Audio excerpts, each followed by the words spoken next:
गुरुर्ब्रह्मा गुरुर्विष्णू गुरुर्देवो महेश्वरा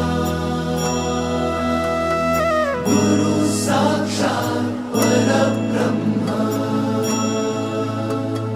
तस्मै श्री गुरवे नमः।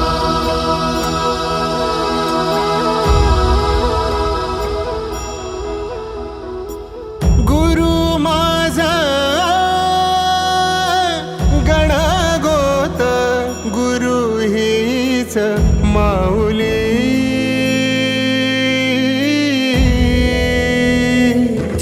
गुरु स्पर्श दूर करी दुःखाची सावली, गुरु भेटीसाठी झाली जीवाची काहिली, भक्त तुझा गुरुदेव